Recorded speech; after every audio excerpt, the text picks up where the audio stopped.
सहनशीलता की मूर्ति अगर कोई है तो माँ, क्योंकि बच्चा पेट में होता तो भी लात मारता है, बच्चा गोदी में होता है तो भी लात मारता है, और बच्चा जब बड़ा होता है तो भी अगर लात मार दे तो माँ कभी FIR दर्ज नहीं करती, तब भी वो कहती कि मेरा बेटा है। एक बार एक घटना पेपर में छपा था कि एक माता पिता को एक बेटा बहुत मारता था, रोज शराब पी के रोज खूब मारता, खूब पिटाई करे। अब इतना पीटता था कि पीट के घसीट के बाहर कर देता था। तो पड़ोसी लोग ने देखा कि रोज रोज बेटा मारता है, आज तो पुलिस को बुला के इसके बेटा को अंदर करवाएंगे। पड़ोसी ने फोन किया, पुलिस की गाड़ी आई। अब बेटा को पुलिस वाले हथकड़ी बांध के थाना ले गए कि चलो, इतना कोई मारता अपने माँ बाप को। जब थाना में गए तो पुलिस वाले उस लड़के को डंडे से पिटाई करने लगे। माँ बाप भी सामने खड़े हैं। जब 2-4 डंडा पड़ा तो माँ बाप दोनों पुलिस वाले के पैरों में गिर गए। कहा, साहब हमारे बेटा को छोड़ दीजिए, कोई बात नहीं, मारता है तो मारे, बेटा आखिर मेरा ही ना है। पैरों में गिर गया कि साहब इसको छोड़ दीजिए, कोई बात नहीं, आखिर वो मेरा ही ना बेटा है, इसे मत मारिए। माँ बाप बेटा को कभी पिटते हुए नहीं देख सकते, कितनी बड़ी बात है। लाख दुख माँ बाप उठाए, पर माँ बाप गुस्सा में बोल देंगे, गाली दे देंगे, डांट देंगे, मार देंगे, पर बेटा अगर दिन भर खाना ना खाए तो माँ खाना खाएगी? गुस्सा से माँ बेटा दोनों ना बोले, माँ डांट दे और बेटा निकल जाए, माँ देखते रहेगी बेटा कब आएगा, जब वो आएगा तभी खाना खाएगी। माँ आखिर में माँ होती है। माँ की उपमा किसी चीज से नहीं दी जा सकती। बहुत बड़ी देवी होती है, सब माता सबसे बड़ी देवी होती है। कैसे देवी होती है, नारी शक्ति क्या है, इस पर थोड़ा सा एक दृष्टांत दे रही हूं, ध्यान से सुनिएगा। बड़ी करुण भरी कहानी है। एक माता जी को 15 साल हो गए शादी के बाद में 15 साल के बाद में भी संतान नहीं हुई, बच्चा नहीं हुआ। और जिस महिला का अगर बच्चा ना हो तो उसके जीवन में खुशी नहीं होती। सब कुछ हो पर संतान ना हो तो, अगर नारी बांझ रहे तो गृहस्थ जीवन का सुख ही खत्म हो जाता है। 15 साल हो गए उस नारी को कोई बच्चा नहीं हुआ, तो बेचारी महिला जो थी, देवी देवता पूजा व्रत तीर्थ न जाने कहाँ कहाँ जाकर भगवान को मनाती कि भगवान जो तुम कहोगे वही चढ़ाऊंगी, भगेत करा दूंगी, अष्टजाम करा दूंगी, सत्संग करा दूंगी, दान पुण्य कर दूंगी, पर एक बार मेरी गोदी को भर दो, मेरा घर आंगन सूना है, एक बेटा दे दो मुझे। बहुत इलाज के बाद में उस नारी को एक बेटा हुआ, उस महिला को। 15 साल के बाद में अगर एक बेटा हो तो खुशी कितनी होगी, बड़ी खुशी। हॉस्पिटल में बेटा हुआ, नर्स बेटा को लेकर आई कि देखिए माता जी,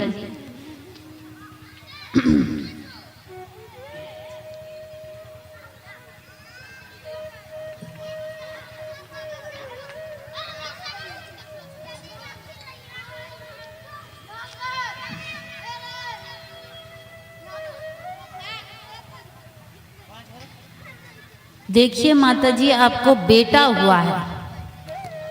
अब माँ बाप बड़े खुश, बड़े प्रसन्न कि हमको बेटा हुआ 15 साल बाद में। दोनों की खुशी का कोई ठिकाना नहीं रहा। पर नर्स ने कहा कि बहन जी बेटा तो हुआ, सब बढ़िया है, पर एक कमी है इसमें। माँ ने कहा कौन कमी है? कहा इसकी एक आंख नहीं है, एक आंख है। अब सोचिए, कोई माँ चाहेगी कि मेरा बेटा काना हो जाए? कभी नहीं। माँ की आंखों में आंसू आ गए, सीने से लगा लिया बेटा को, कहा कोई बात नहीं, एक आंख ठीक है ना, जैसा भी है काना भी है, पर मेरा ये चांद का टुकड़ा है, ये मुखड़ा नहीं, ये तो मेरे चांद का टुकड़ा है, इतना सुंदर है।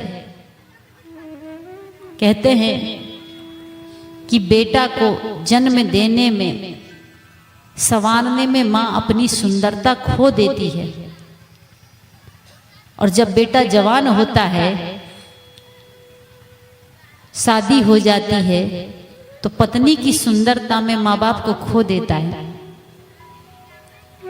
माँ अब बहुत बड़ा त्याग करती है। माँ ने कहा कोई बात नहीं, आखिर ये मेरा बेटा है, पर अगर इसकी दोनों आंख होती तो कितना अच्छा होता, और ज्यादा सुंदर लगता। नर्स ने कहा हो सकता है, अगर एक आंख आप दो में से कोई भी एक आंख यहां दान कर दीजिए, बेटा को एक आंख लग जाएगी। बाप ने कहा कोई बात नहीं, ये एक आंख से दुनिया देख सकता है, हम आंख नहीं देंगे। पर माँ ने कहा कि नर्स से कि मेरी एक आंख ले लो, पर मेरा बेटा का दोनों आंख रहेगा तो बड़ा अच्छा लगेगा, ज्यादा सुंदर दिखेगा। डॉक्टर ने ऑपरेशन करके माता जी का एक आंख निकाल दिया। बेटा की दोनों आंख ठीक हो गई, एक तो पहले से ठीक थी, दूसरी भी ठीक हो गई। अब बेटा बड़ा सुंदर दिखता दोनों आंख का, पर मां कानी हो गई, एक आंख उसकी चली गई। कुछ दिन बीता, एक दिन अचानक उसके पिता का एक्सीडेंट में शरीर छूट जाता। छोटा सा 1 साल का बच्चा, गरीब परिवार की, गरीबी स्थिति, और उसमें भी अगर किसी का पति चल जाए जो घर में काम करने वाला हो, धन कमाने वाला हो, छोटा सा जिसका बच्चा हो, उसका पति खत्म हो जाए, 1 साल का बच्चा, बड़ी दुखद स्थिति होती है।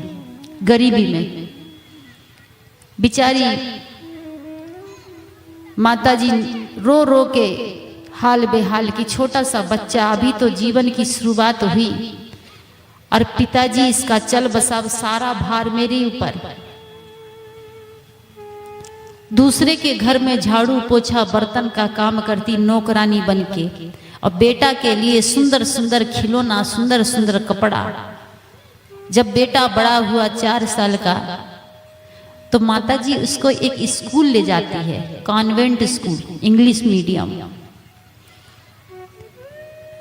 और टीचर से कहती है कि गुरुजी मेरे बच्चे को इसी स्कूल में भर्ती कर लीजिए।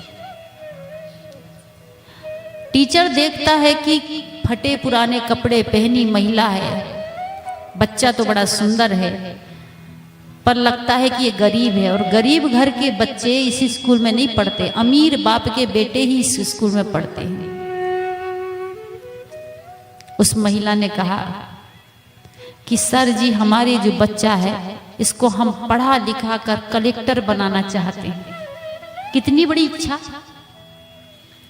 माँ चाहे अनपढ़ हो, पिता चाहे अनपढ़ हो, लेकिन बेटा बेटी को पढ़ाना लिखाना चाहते हैं। आज बहुत बच्चे देखती हूँ मैं, बिहार के हॉस्टल में रहते हैं, माँ बाप किसान हैं, मजदूरी करते हैं, 5,000 रुपये महीने बच्ची की फीस देते हैं कि हम पढ़े नहीं कोई बात नहीं, पर हमारा बेटा पढ़ लिख ले। पढ़ते पढ़ते लड़का जब बड़ा हुआ 8-10 साल का, तो बच्चे बच्चे सब खेल रहे थे। खेलते खेलते माताजी रोज स्कूल लाती, रोज छोड़ने जाती, तो लड़के सब देखते थे कि जो महिला आती है, जो इसकी मम्मी आती है, वो एक आंख की कानी है। तो लड़के सब देख लिए कि फलाने की मम्मी तो कानी है। और जब खेल खेल में एक दिन झगड़ा हो गया बच्चों में, तो दोस्त यार सब चिढ़ाने लगे उस लड़के को जिसकी माँ कानी थी। कहा यार तेरी माँ तो कानी है, तू तो कानी माँ का बेटा है। सारे लड़के कुढ़ाने लगे सो, कहा कानी माँ का बेटा, कानी माँ का बेटा, कानी माँ का बेटा, इसकी माँ तो कानी है। अब लड़का को बहुत बुरा लगा कि मेरी माँ कानी है और सारे लड़के मुझे चिढ़ाते, कानी माँ का बेटा, कानी माँ का बेटा। जब उसकी माँ स्कूल लेने के लिए आई तो कहा माँ कल से तुम स्कूल मत आना, तुम्हारी सूरत ठीक नहीं है, तुम काली हो, तुम कानी हो, तुम ऐसी हो वैसी हो, दुनिया भर की बात। माँ सब बात सहन कर लेती है। माँ कहती कोई बात नहीं बेटा। कहा नहीं नहीं तुम स्कूल मत आना बस। कहा अच्छा कोई बात नहीं, कल से स्कूल नहीं जाऊंगी, सावधानी से जाना, सावधानी से आना। कहा ठीक है। लड़का पढ़ने में बड़ा तेज था, दिमाग बहुत था। पढ़ते पढ़ते जब वो गांव में इंटर पास कर लिया फर्स्ट डिवीजन, तो शहर में पढ़ने चला गया। जब शहर में गया तो माता जी पैसा जो कमाती थी वो कम पड़ने लगा, हॉस्टल का, घर का, रहने का, खाने पीने का। माँ 50 घर बर्तन मांजती, झाड़ू पोछा करती, दिन भर रात के 10 बजे तक मेहनत करती और 10,000 रुपया महीने का बेटा के लिए लिफाफा में भर के पोस्ट करती। इतना मेहनत करती कि मेरा बेटा एक दिन कलेक्टर बनेगा तो एक ना एक दिन मुझे सुख मिलेगा, एक ना एक दिन मुझे आराम मिलेगा। आज मेहनत कर लेती हूँ, बेटा जरूर कलेक्टर बनेगा। बड़ी मेहनत कर करके बेटा को पढ़ाती। पढ़ते पढ़ते बेटा एक दिन कलेक्टर बन गया। माँ को बड़ी खुशी हुई कि मेरा एक ही बेटा, पति नहीं, एक ही सहारा। और मेरी इच्छा थी कि कलेक्टर बन जाए। बेटा ने पत्र लिखा कि माँ मैं कलेक्टर बन गया। बेटा आया नहीं गांव, सिर्फ पत्र लिख दिया माँ के नाम से कि मैं कलेक्टर बन गया। अब माँ को इंतजार ये हो रहा था कि बहुत दिन हो गए बेटा को देखे नहीं, गांव नहीं आया है, अब कलेक्टर बन गया है तो जरूर ये गांव मुझसे मिलने के लिए आएगा। रोज माँ इंतजार करती, किसी की गाड़ी घर के सामने से निकलती तो दौड़ के बाहर होती कि लगता है बेटा तो आया हो। इंतजार की घड़ी बड़ी लंबी होती है, रात में नींद नहीं आती माता जी को। बेटा कलेक्टर बन गया है, कब लेने आएगा मुझे। अब ये दिन नहीं होंगे कि मैं बर्तन मांजूंगी, झाड़ू पोछा करूंगी। अब तो मैं आराम से बैठकर खाऊंगी, झूला में झूलूंगी, नौकर चाकर होंगे, गाड़ी बंगला होंगे। अब मेरे दुख के दिन समाप्त हो जाएंगे।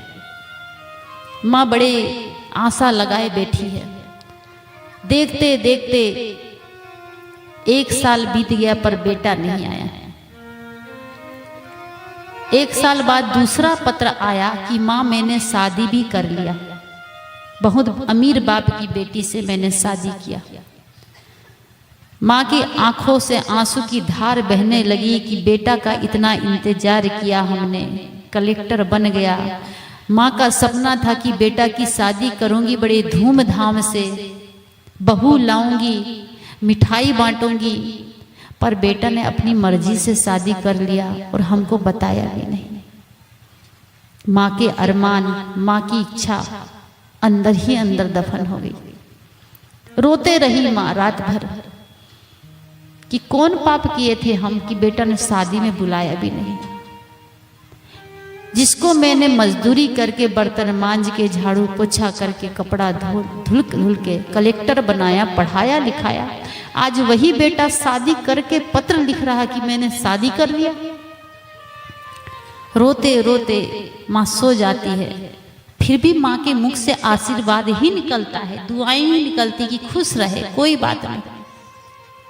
अब माँ इंतजार करती कि शादी हो गई तो बेटा और पुतौ दोनों ही आएंगे गाड़ी में। मैं अपनी बहू को कब देख लूं। अब माता जी के मन में अंदर ही अंदर होता कि कब बहू को देख लूं, कब बेटा को देख लूं। इतने दिन हुआ बेटा को देखे। माँ की इच्छा इतनी तीव्र हो जाती है कि इंतजार करते करते साल बीत जाते हैं पर बेटा भी नहीं आते, बहू भी नहीं आती। तीसरा पत्र आता है 1 साल बाद में कि माँ तुम दादी बन गई, तुमको पोता हुआ है। अब बोलिए कितना धैर्य रखेगी माँ। शादी हो जाए, बहू आ जाए, पोता हो जाए, माँ के मन में हुआ कि अब तो रहा नहीं जाता, कब मैं पोता को देख लूं, कब उसे गोद में खिला लूं, ऐसी इच्छा मन में अंदर से होती है। मन अंदर अंदर झटपटाता कि कब देख लूं मैं पोता को। इंतजार करने लगती कि बेटा आएगा आएगा आएगा। जब नहीं आया बेटा, 6 महीने हो गए, माँ के सब्र का बांध टूट गया। अब धैर्य रखा नहीं जाता, बहुत देर हो गया, अब सब्र नहीं होता, अब तो मैं देखने जहां बेटा रहता वहीं जाऊंगी। माता जी उस पत्र को लिया जिसमें बेटा का एड्रेस था। उस एड्रेस में माता पूछते पूछते शहर गई। शहर में रिक्शा वाले को 50 रुपया दिया, कहा कलेक्टर बाबू के बंगले के सामने रिक्शा रोक दीजिएगा। रिक्शा वाला कलेक्टर साहब के बंगले के सामने जैसे ही रिक्शा रोकता है, माता देखती है कि 2 मंजिला मकान, सुंदर आलीशान बंगला बना हुआ है, चमचमाती गाड़ी खड़ी हुई है, बाहर में चपरासी खड़ा हुआ है। बड़ी खुश होती, कितना सुंदर घर में मेरा बेटा रहता है।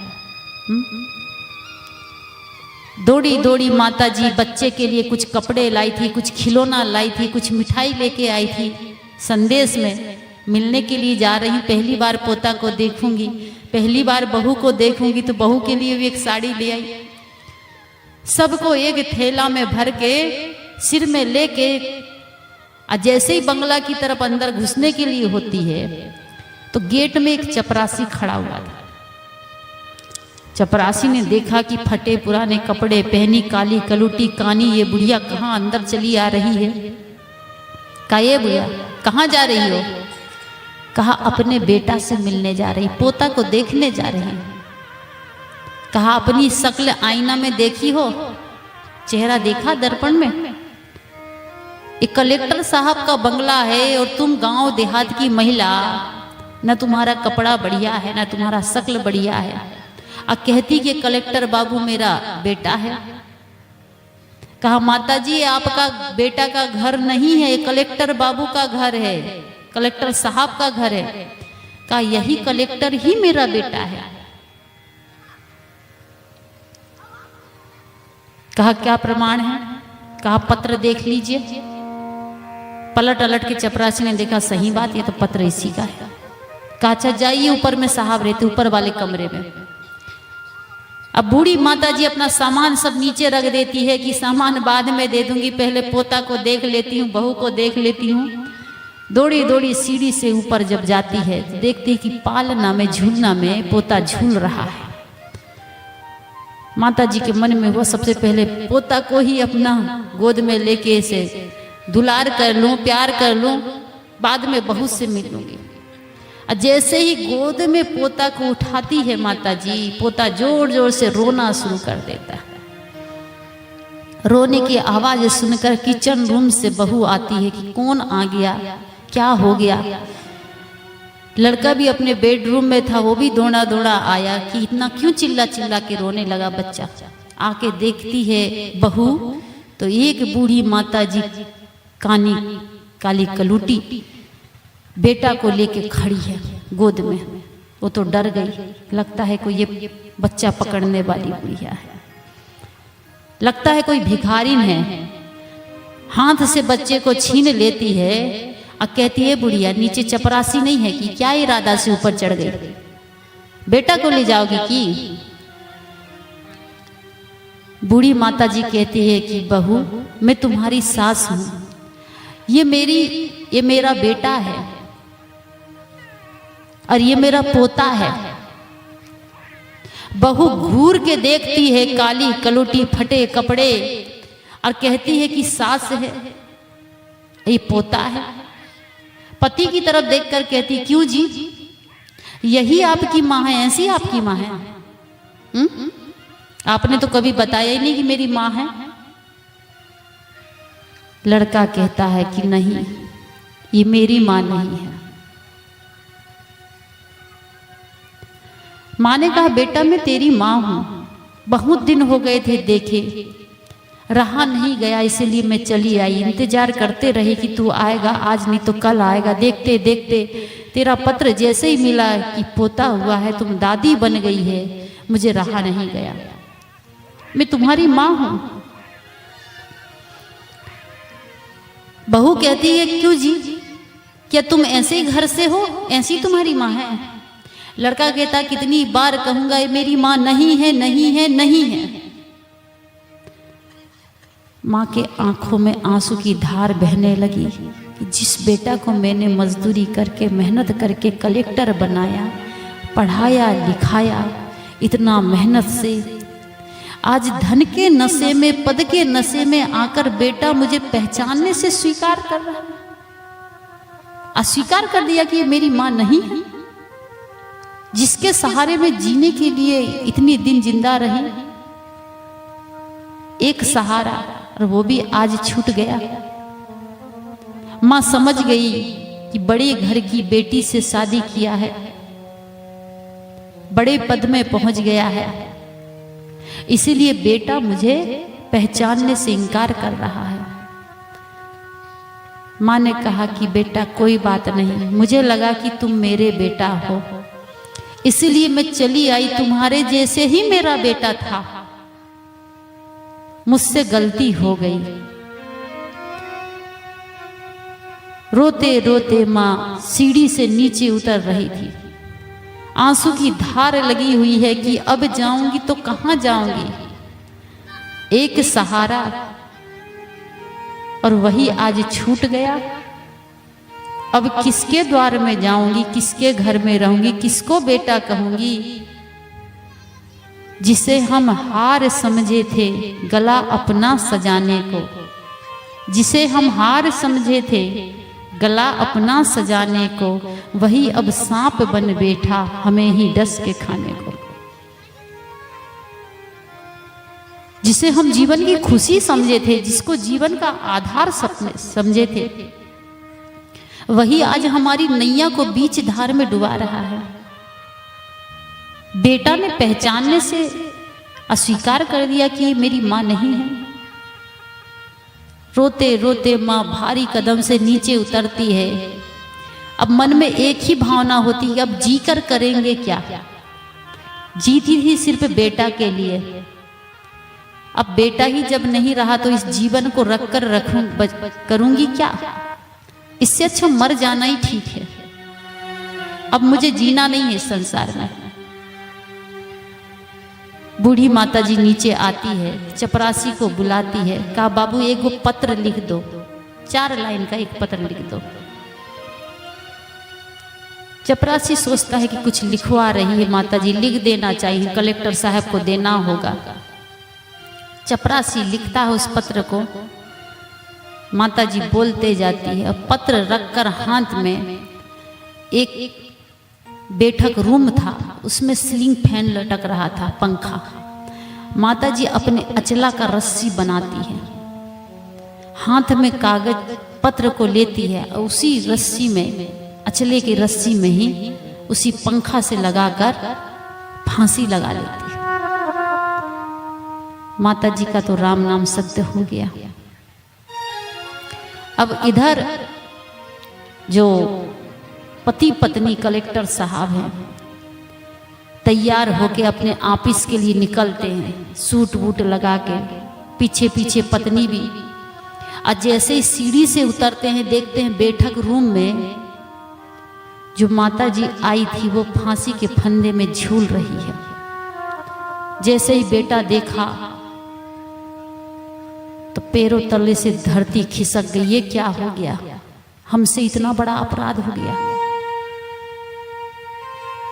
हमने थोड़ी सी गलती किए थे पर मां को इतना चोट लग गया।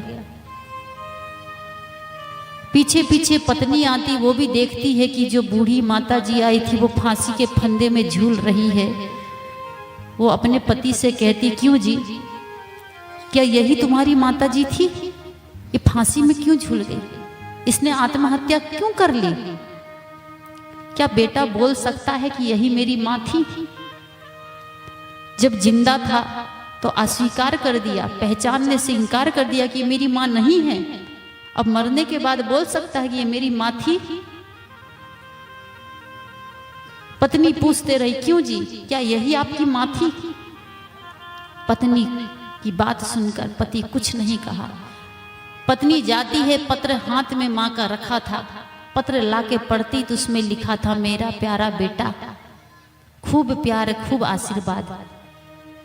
बेटा, मैं तुम्हें सुंदर नहीं लगती थी, उसका कारण जब तुम जन्मे थे तो मेरी तुम्हारी एक आंख नहीं थी। मैंने अपनी एक आंख देकर तुम्हें सुंदर बनाया, स्वरूप बनाया, सुंदर रूप दिया। पर तुम मेरे चेहरा से नफरत करते थे क्योंकि मैं कानी थी। पर मुझे उसका दुख नहीं है, तुम सुंदर हो, मुझे इसकी खुशी है। मैं तुम्हें देखना चाहती थी, पोता को देखना चाहती थी, बहू को देखना चाहती थी, इसीलिए मैं शहर चली आई गांव छोड़कर। पर तुमने मुझे पहचानने से अस्वीकार कर दिया, इसलिए लगा कि अब दुनिया में मेरा कोई नहीं। एक बेटा ही आधार होता है, माँ बाप का बुढ़ापे में लाठी का सहारा होता है। अब बेटा ही पहचानने से इनकार कर दे, बेटा ही अपमान कर ले, तो दुनिया में माँ बाप को सबसे बड़ा दुख अपने बेटा से ही होता है। बड़े बड़े दुख को झेल लेंगे, लेकिन जब बेटा कहता है तो बड़ी तकलीफ होती है, बड़ी पीड़ा होती है। क्यों होती पीड़ा? क्योंकि माँ अपने जीवन का पूरा सर्वस्व निछावर कर देती, सब सौंप देती है बेटा की खुशी में, और वो बेटा प्यार के दो बोल नहीं बोल पाता, सेवा नहीं कर पाता। पति पत्नी को बड़ा खेद हुआ दोनों को कि हम पद के नशे में, धन के नशे में अपने माँ बाप को भूल गए। इसलिए कहा गया कि अपने माँ बाप का तू दिल ना दुखा।